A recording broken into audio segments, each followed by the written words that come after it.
LGR, London Greek Radio. Hello and welcome to All About Autism, our monthly charity show here on London Greek Radio, aimed at helping us understand autism better so that we can create a better society for autistics and the whole autism community. My name is Dr. Chris Papadopoulos. I'll be your host for the next hour, well actually up until 8 o'clock. I'm a father of 2 autistic children. I'm the founder and lead of the London Autism Group charity, and I'm a principal lecturer in public health at the University of Bedfordshire. Today, I'm joined, as always, by my 2 lovely co-hosts and charity volunteers, Sophia Christophi, who is herself autistic, and Ellie Kolatsi, a parent of an autistic child. How are you doing today, guys? Yeah, we're good. Okay, yeah. Yeah? Managing with the weather? No. Don't like it. No, yeah, same. Getting dark and grim and miserable. Definitely affects your mood, doesn't it? Oh, yeah. Yeah. A little bit. It feels much later than what it is. Yeah. Okay, so as listeners may know, on each monthly episode, we discuss a different topic connected to autism. And for today's show, we'll be talking about transitioning to independence. This includes thinking about the challenges involved as well as the positive aspects, the potential barriers in our culture, and reflecting on how it is different for each individual and for their support needs to be considered. So yeah, an episode about transitioning from sort of dependence perhaps to independence. Very important. If you have anything you'd like to share or ask, then we can read that out live on air, no problem. Please don't hesitate to contact us if you'd like to do that. You can do that by texting us at 0737 661 1033. That's 0737 661 1033. We'd love to hear from you. So we'd also like to point listeners to the London Autism Group Charity's YouTube channel, which now has all of the past All About Autism episodes uploaded there, just in case you ever miss a show and want to catch up. To find that, just go to YouTube and search for the London Autism Group Charity. Probably best to subscribe so you don't miss future episodes that we upload there.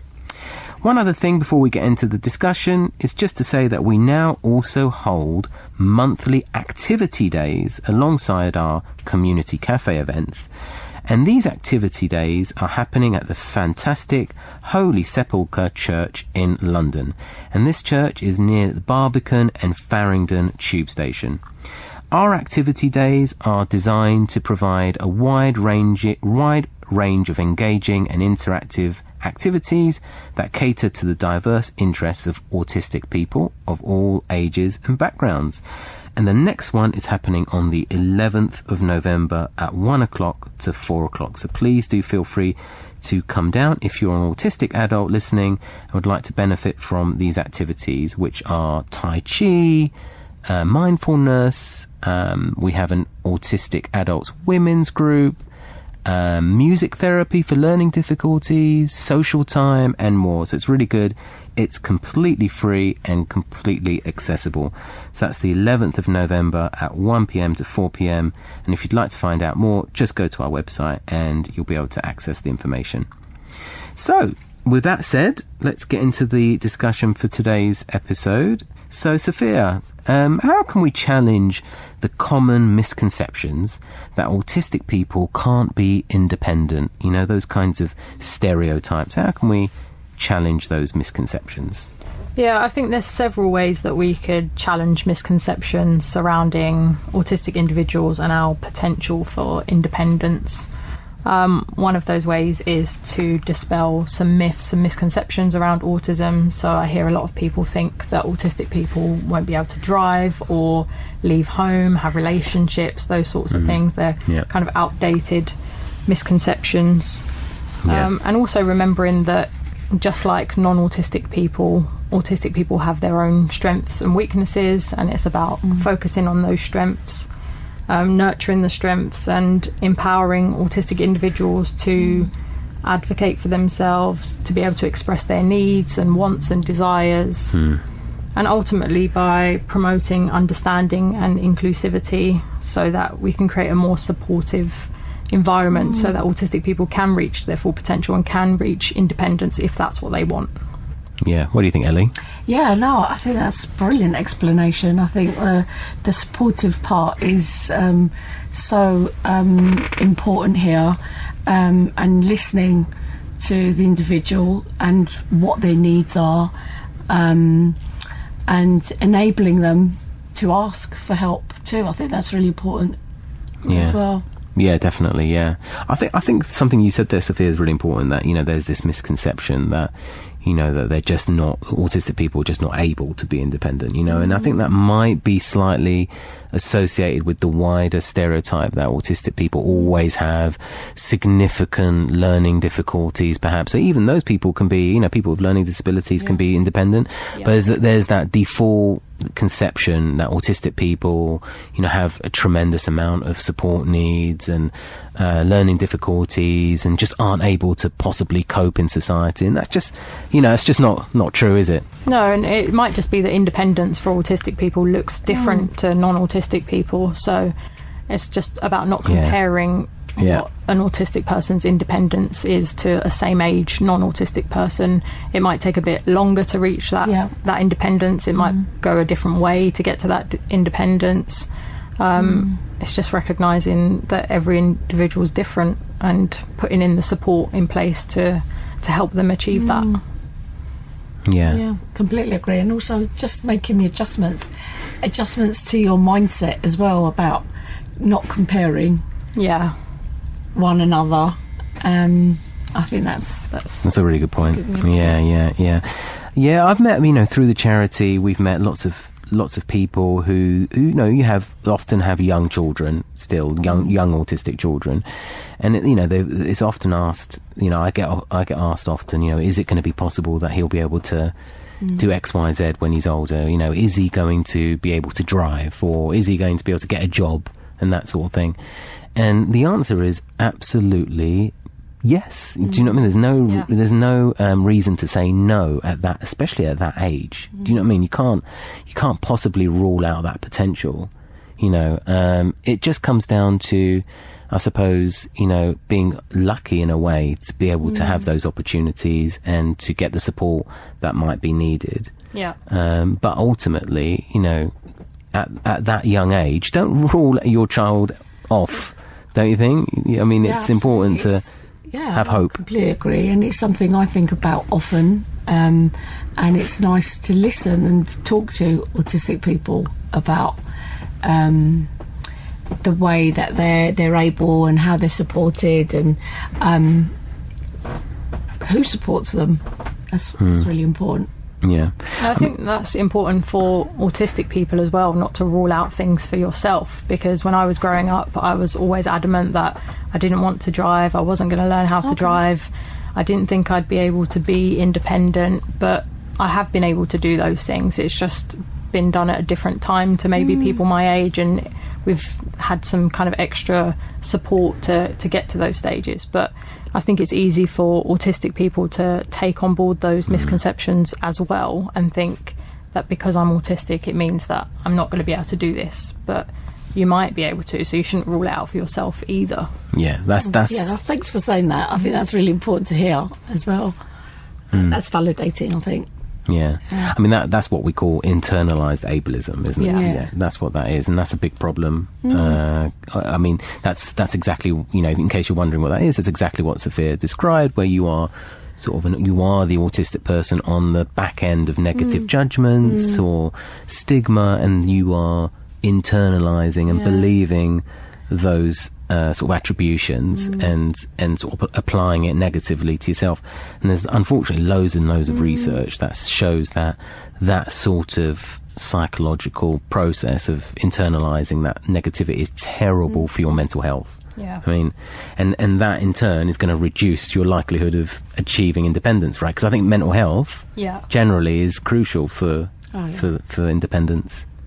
I mean, that's something that I try to ensure that my son, who is, I mean, he's quite young still, he's only 13 coming on 14, he's quite young, but when he was much younger, like 3, 4, 5, when we first started realising he was autistic, and, he had a tremendous amount of support needs. He really did. He did need us to support him, although that's normal for a 3 or 4 year old child, of course. But I probably would never have thought back then, honestly speaking, that he could do the things he does today, there is a strong level of independence. And I think partly, I think the reason why he's able to do what he does, be it take a bus somewhere or, goes to the shops and buy himself something, and that is independence for him, But one of the reasons I think he does it is because his mental health is quite good. We've given him confidence, and belief in himself, that he can do it, And also, I'm assuming that you've given him the tools and the strategies to enable him to, as you say, do things independently. Yeah. I mean, the most important tool I think we've given him is that confidence, and obviously, you mustn't take any risks. Safety comes first, his well-being comes first, and he has his phone with him at all times, so I can always sort of get in contact with him, or I know where he is.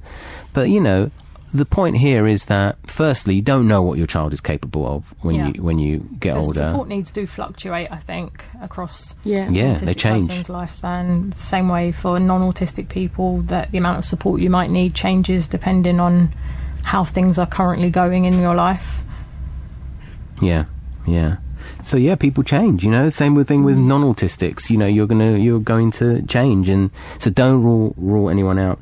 I mean, the other thing is, in our community cafe events, where basically they are sort of social events, autistics come or non-autistics as well connected to autism, we sit and we talk and we discuss and we share, and we often see autistic adults come on their own, completely independently, and they're telling us tales of very difficult childhoods and experiences, yet they're still able to have got to this point through having the confidence, through having the support system, and reaching out, finding ways and pathways to enable them to get to where they want to be.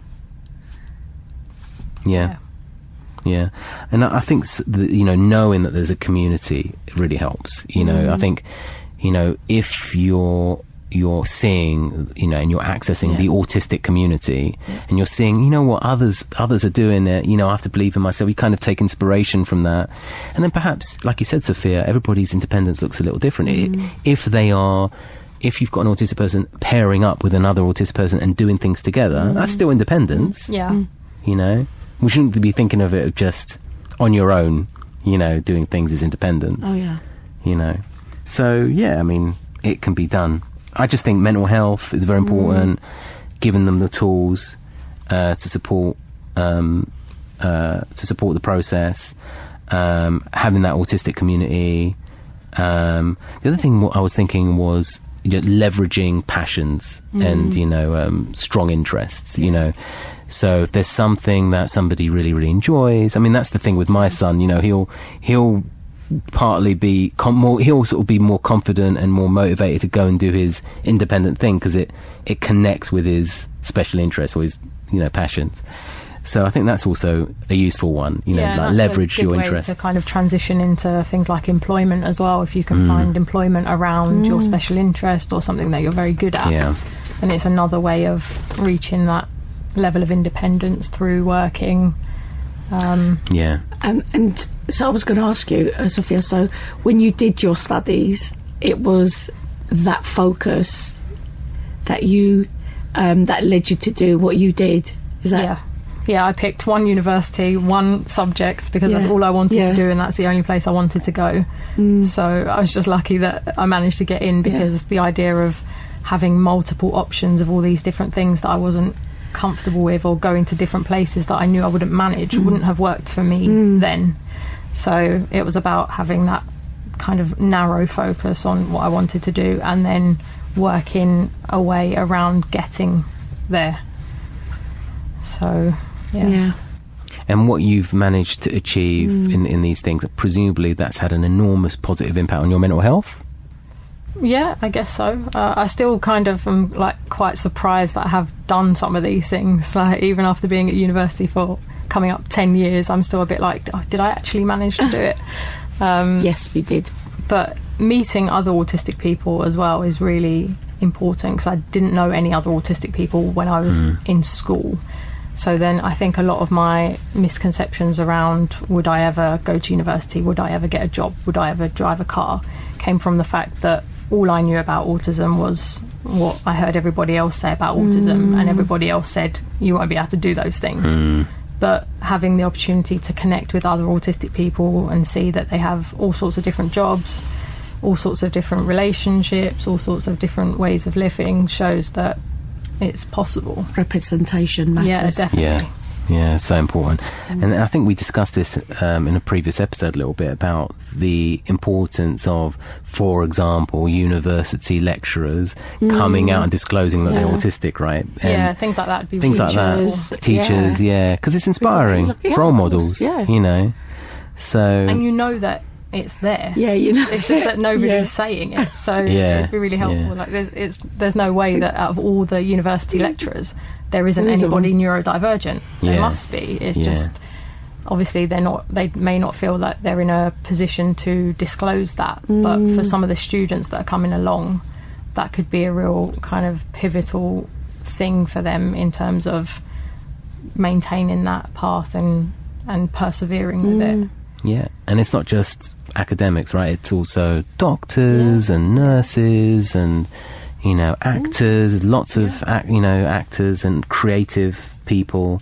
I mean, I know this one guy, autistic guy, who's a really successful music producer, a lovely, lovely guy. And, I mean, the things he does and the impact that he's worked with incredibly famous people and highly creative, inspirational person.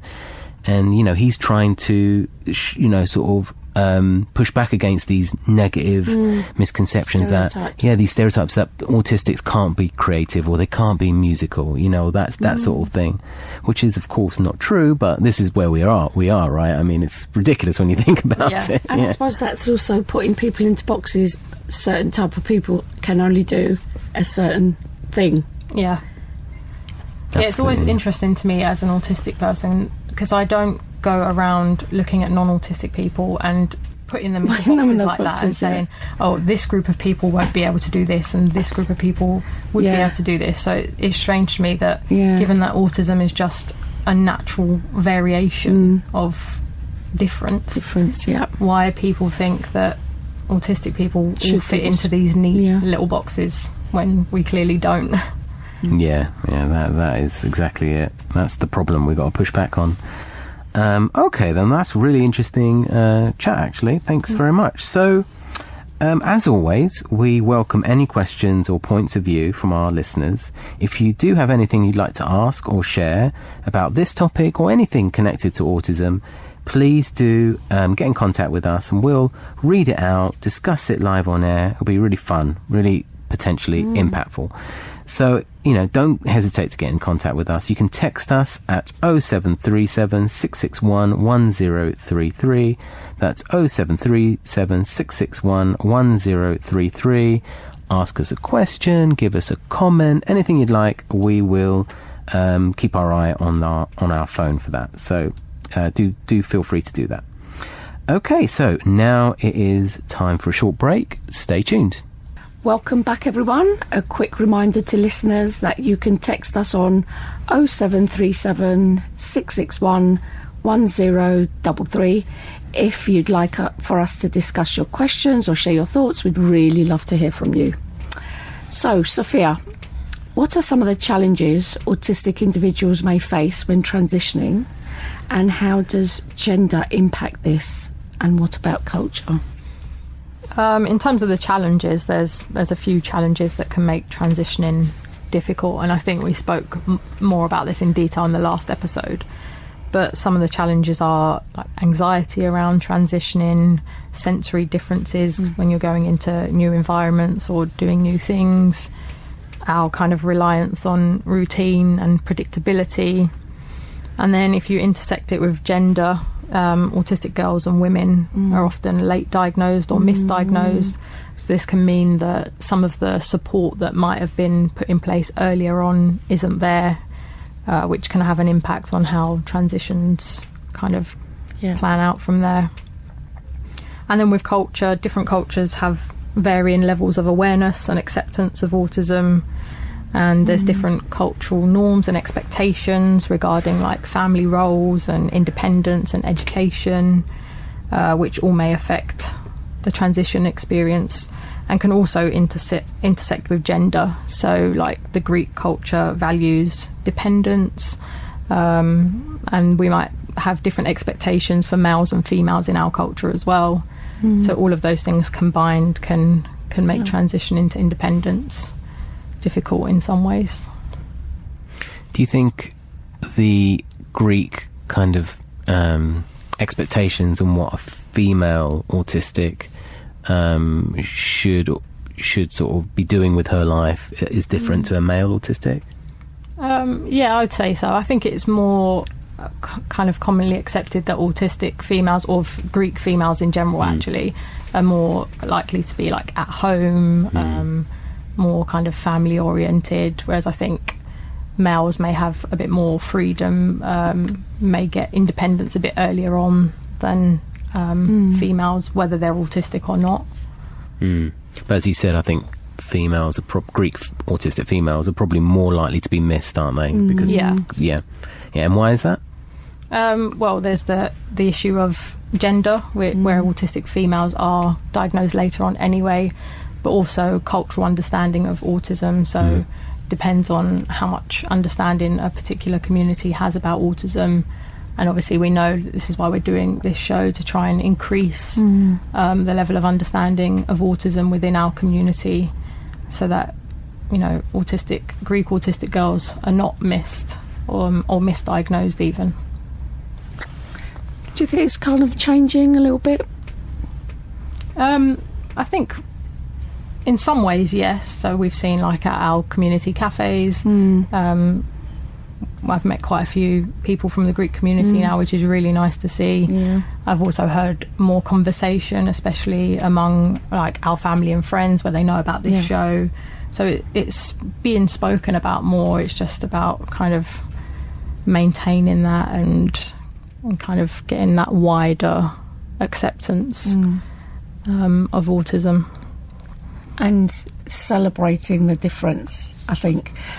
Getting into that kind of, not everyone's the same, I think is really important. That understanding of, this is me and this is how I operate, and someone might be completely different and operate in a completely different way. Yeah, it goes back to that comparison thing, doesn't it? There's quite a focus on, well, this person is the same age as you and they're doing this, but it doesn't really work that way. Everybody's different. And yeah, and that sort of connects to often unrealistic expectations, right, about a child's potential, or perhaps not sort of believing in the child enough, or not just the child or whoever it happens to be. That's always a struggle, isn't it? I suppose part of the challenge here. Yeah, there may be an element of kind of overprotecting within our culture, which is there anyway, but then if you've got a child that's autistic, that might amplify your feelings towards, I must keep them, you know, safe and not let them try new things because they might not manage, or it might not work, or people may judge them, and all these things that come with it. But as we said earlier, I think autistic people have a much larger potential for independence than what people realise. I'm guilty of that, I must say. I'm nodding here, because I think that whilst you are overprotective, you've got that also element of, will they be able to manage? And if you don't give them that opportunity, or you don't present something new, then you will never know, they will never know, and it's a lost opportunity, isn't it? Yeah. So pushing yourself out of your comfort zone and also speaking to people is hugely important. So that's why it's amazing listening to you, because it's really important to think about difference and celebrate. I keep saying this celebration word because it's just a way of being different. Yeah, I think the way to kind of tackle that in our community would be to involve the whole family in transition to independence. So it's not that you're just letting the autistic person go off and do whatever they think they can do and not have any of the support in place, but you're also not dictating what they can and can't do. So as a family, you can kind of plan the transition and all be involved, so it doesn't feel like you're losing your independence, but then the other person doesn't feel like they're losing the dependence as well. It's about finding a balance, I think, between pushing and supporting. Yeah. I'm just noting everything down. Thank you. Yeah. I mean, that leads us to our next question, I guess, doesn't it? Quite nicely. Yeah. So, Chris, how could we bridge the gap between the Greek cultural preference for dependence and the need for independence among autistic people? Yeah, I think you honestly speaking, you said it exactly how I was thinking when I was thinking about this question, which is to find that balance. Because, I mean, it is a beautiful thing that in our culture, in Greek Cypriot culture at least, and I know that this is not just exclusive to our culture, it's in many cultures, but we do have this sort of love for sort of being interdependent with each other. Do you know what I mean? We have this very strong family orientated culture, and that's a beautiful thing, and it's great to see that families really want to care for their children and want to just support them in every single thing that they can. And I think that's a beautiful thing. But at the same time, we mustn't inhibit, autistic potential for independence. And actually, sometimes I've seen in the Greek community, just firsthand, that this sort of preference for general kind of dependence, generally speaking, in the Greek community, this kind of preference for dependence actually kind of shifts when it comes to autistic children. I've seen it where parents will sometimes be like, how is he ever going to be independent? I mean, what are we going to do?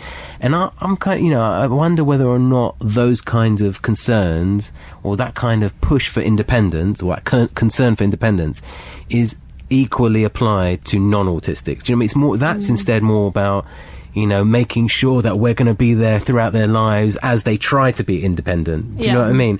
And so it's, it's a tricky one because, there's sort of two sides of the magnet trying to pull each other. And I just think balance, you said it earlier, Sophia, I think balance is probably the way. Do you know what I mean? Like, let's enjoy the beauty of the dependence that we love, that our family orientated culture that we have, but at the same time, allow for the autistic person to spread their wings and be supportive, in their, whatever it takes. Yeah, because it's important that autistic people are equipped, especially like long term. So I live at home with my parents, and I imagine that I will always live at home with my parents. That's something that I would be more comfortable doing. But I still have my own elements of independence in that I can drive my car. My mum has taught me how to go shopping on my own and all these things, so that if I do need to be independent, I can be. But I still have the security of living with my parents, and that works for me. And other people may not see me as being independent because I live with my parents, and people my age might not be living with their parents. I am independent, just not in the traditional way. Conventional. Or often the English way, isn't it? That's the white British kind of view. If you're living at home, then that straight away means you're not independent, which is, not necessarily true, is it? As I think you said at the beginning, that everybody's kind of understanding or take on what it means to be independent, should be respected. And, in our culture, it could be, like you said, Sophia, that you're at home with your family, but you're still independent. It's just a different type. Yeah, it's possible to have both. It's not. It doesn't need to be one or the other. And I think that's where it comes back to balance. Is that my parents I'm not completely dependent on my parents anymore, but I am aware that if I need them, they're there. But equally, I do still have my own independence. I can still go out in my car or go and get things from the shops if I need to. I was also thinking when you were talking, Sophia, that even if you try something and it doesn't go according to what you think it should do, you should allow for that and also have supportive measures to sort of bring you back to where you are, but also try again. I think that's important. Allow for that sort of challenge that, okay, it didn't quite go as expected, but I'll come back to my safety and then I'll try again. Yeah, I agree with that, because often I think that I won't be able to manage things, and then I do them and I realise I can, or I can do it, but I need this in place and that in place. So even if it came to living independently, I'm not saying that I don't think I could live independently at all, but the process that would have to go on for me to get to the stage of living independently would be very different to that of my brother, who's younger than me and already lives on his own. For him, it was much easier, much more straightforward. And I think even culturally, my parents were more happy to let my brother live independently than they would be to let me live independly. I don't know whether that's because I'm autistic or not, or because I'm a girl or not, or because of both. It just goes back to like those different expectations, I guess. Yeah, I think they're probably in tune with what makes you happy and what makes him happy, right? Yeah. And then for him, it's maybe the more, British independence, quickly as possible route, and for you, it's more of a balance, maybe. Yeah. And so that's the thing, you got to find, as a parent, myself as a parent, I've got to sort of find what makes my child happy. Do you know what I mean? And if that, slightly rubs cultural values in the wrong way, who cares? Do you know what I mean? Sure. You got to do what you got to do. But I think what you said before, Ellie, about what you said was really important. I love what you said, which was, we got to allow for, or try and sort of protect and support people, autistic people, when they try to do something in their independence. Maybe it doesn't go to plan, and they have to adapt and sort of learn from it perhaps, or change. But having the support in place to enable that is so important. And I think that's one of the strengths of the Greek community. We're so, we've got so much family around us that is a strength, So we should play into our strengths, allow the autistic person to go and be independent, and then, pick them up and support them as necessary if they struggle. One other thing I wanted to say about that, actually, about the sort of perceived failure. So let's say, for example, an autistic adult goes and tries to get a job or whatever it might be, and they're struggling, or they're struggling at their work. They get the job, but they're struggling at work. I think it's just really important to remind everybody that it could very, very well be absolutely nothing to do with the fact that he or she is autistic that they're struggling, but more because of the failures around them to make it an inclusive, supportive, accessible environment. Do you know what I mean? So if you, as a parent, I think we've got to remember that if your child, the autistic child, is struggling with independence as they grow older and transition to independence, it may well be that the struggle isn't really because of autism per se, but more because of the structures not being the environment not being good enough. So we should be focusing on, let's make the environment better, and not sort of thinking, oh God, my autistic family member has failed. That's negative, I think. Definitely. Environment matters, and also enabling them to ask for help, or what's going wrong, and how they can put support into place to make it better for them. I think asking for help is huge, isn't it? Yeah. And also acknowledging that you need help in some way and not struggling with it. Yeah, and it's a difficult thing to do as well. So it's important that autistic people are encouraged to express their needs and preferences and their goals and all these other things to be able to achieve them. But again, if the environment isn't conducive, or you're penalised for asking for something, then you retract. Yeah. This is why society as a whole, it's such a kind of wider issue to make society more inclusive for autistic people. I just worry, though, that because of the internalised ableism, as we mentioned before, that autistics are vulnerable to thinking, it's my fault, self-blame, and then that kind of impacts, that creates something called the why try effect. I don't know if you've ever heard of that effect. No, why should I, I'm such a failure, why should I try to even bother to succeed or try again? Do you know what I mean? It's that it's psychological process of, wanting to try again is kind of hurt, it's kind of damaged, you know. But actually, it may just very well be that you weren't appropriately supported. And everyone needs support, you know. There's nothing. We shouldn't stigmatise support. No. Right? I mean, there's a bit of stigma against this idea of, you know, people needing support. That's ridiculous. We should all be supporting each other, right? Nothing wrong with that. Yeah. Yeah, and the other thing I just wanted to mention was just briefly about marriage and relationships, because that is a big part of independence, right? And, you know, I often get asked by people from all sorts of communities, including the Greek community, you know, is my son or my daughter, you know, likely to have a relationship when they're older, or are they going to be able to be married, and these sorts of things, which, you know, obviously they're very concerned about that. And you know, I just want to say that how many times have I seen now that, you know, autistics in a marriage come out and say, oh, I now realise I've been in a marriage for 25 years and I'm now just realising because of my child that I'm autistic. Oh, yeah. You know, so it's a late diagnosis or it's a misdiagnosis, diagnosis, but they happen to be married. Do you know what I mean? Yeah.